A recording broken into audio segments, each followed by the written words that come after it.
పూర్తి వివరాల కోసమే స్క్రీన్ మీద కనిపిస్తున్న మొబైల్ నెంబర్కి కాల్ చేయండి, షరతులు వర్తిస్తాయి. సో మీరు చూస్తున్న ఈ machine semi automatic hydraulic full sheet joint sheet buffet plate making machine.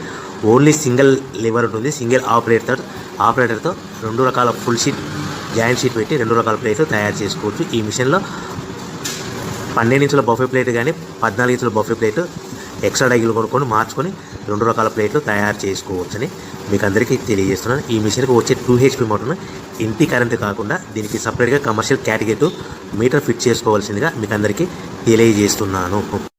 ఈ ఫుల్ షీట్ను మిషన్లో ఈ విధంగా పెట్టి లివర్ని గేర్ని ముందుకు ప్రెస్ చేస్తే డై కిందికి వస్తుంది. సో 1 2 3 4 సెకండ్లు ఆగిన తర్వాత లివర్ని ఎన్నిక డై పైకి వెళ్తుంది. ఈ విధంగా ఫుల్ షీట్ పెడితే జాయింట్ షీట్ పెడితే 2 రకాల ప్లేట్లు ఈ విధంగా తయారవుతాయి. సో మనకు ఓన్లీ సింగిల్ గేరు సింగిల్ ఆపరేటర్తో మనం ఈ విధంగా షీట్ పెట్టి గేర్ని మళ్ళీ ముందు ప్రెస్ చేస్తే డై కిందికి వస్తుంది. 1 2 3 4 సెకండ్లు ఆగిన తర్వాత అదే లివర్ని వెనక్కంటే డై పైకి వెళ్తుంది. ఈ విధంగా ఫుల్ షీట్ పెట్టడం వల్ల 2 రకాల ప్లేట్లు తయారవుతాయి. సో ఈ మిషన్లో మనము గంటకి చేసే ఆపరేటర్ మీద ఆధారపడి ఉంటుంది. గంటకి 500 ప్లేట్ల నుంచి 1000 ప్లేట్ల వరకు తయారు చేసుకోవచ్చు. ఈ మిషన్లో ఫుల్ షీట్ జాయింట్ షీట్ పెడితే 2 రకాల బఫే ప్లేట్లు తయారు చేసుకోవచ్చు. మనం ఎలాంటి 12 ఇంచుల బఫే ప్లేట్లు కానీ లేదు అంటే 14 ఇంచుల బఫే ప్లేట్లు ఎక్స్ట్రా డై కొనుక్కొని మనం 2 రకాల ప్లేట్లు తయారు చేసుకోవచ్చు. 12 ఇంచుల బఫే ప్లేట్లు లేదు అంటే 14 ఇంచుల బఫే ప్లేట్లు ఎక్స్ట్రా డై కొనుక్కొని మనం ప్లేట్లు తయారు చేసుకోవచ్చు. కానీ ఈ మిషన్లో ఎలాంటి టిఫిన్ ప్లేట్లని స్నాక్స్ ప్లేట్స్ అని డోనా కప్పులని టీ కప్పులని తయారు చేసుకోలేము. కేవలము బఫే ప్లేట్లు తయారు చేసుకోవచ్చని మీకు అందరికీ సలహా ఇస్తున్నాను.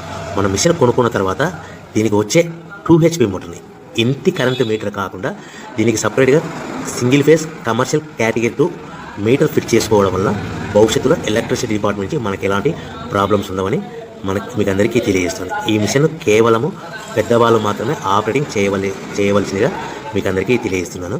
పిల్లలతో ఆపరేటింగ్ చేయించవద్దని మీకు అందరికీ సలహా ఇస్తున్నాను. సో మనము ఈ మిషన్లో మనకు రా మెటీరియల్ ఫుల్ షీట్ అంటే జాయింట్ షీట్ 2 రకాల ఉండే జాయింట్ షీట్ మనకి రా మెటీరియల్ కాస్ట్ ఎంత పడుతుందంటే ఉదాహరణకి మీకు అర్థం అవ్వడానికి ఫుల్ షీట్ జాయింట్ షీట్ అంటే రెండు బఫే ప్లేట్లు ఉంటాయి, 2 రకాల బఫే ప్లేట్లు. మనకు full sheet joint sheet cost వచ్చేసి ఎగ్జాంపుల్ ఉదాహరణకి 3 రూపీస్ పడుతుంది అనుకోండి. మనం అదే బల్క్లో హెవీ బల్క్లో ఇంటికి తెచ్చుకుంటే మనకు ప్రతి షీట్ మీద ట్రాన్స్పోర్ట్ వచ్చేసి 10 పైసల నుంచి 15 పైసలు మనకు ఖర్చు వస్తుంది. సో ఇంటికి తెచ్చుకున్న రా మెటీరియల్ షీట్ని మనం ఈ విధంగా ప్లేట్ తయారు చేయడానికి కేవలము 5 పైసల నుంచి 10 పైసలు పవర్ బిల్ పడుతుంది. అంటే ఒకటి 3 రూపాయల షీటు ప్లస్ ట్రాన్స్పోర్ట్ 15 పైసలు 10 పైసలు పవర్ బిల్ అంటే 3 రూపాయల 25 పైసలు ప్లేట్ 2 రకాల ప్లేట్లు తయారైపోతాయి. సో మనం దాని మీద మార్జిన్ ఒక్కొక్క ప్లేట్ మీద 10 పైసల నుంచి 25 పైసలు మార్జిన్ పెట్టుకొని అమ్ముకోవాల్సిందిగా మీకు అందరికీ తెలియజేస్తున్నాను. సో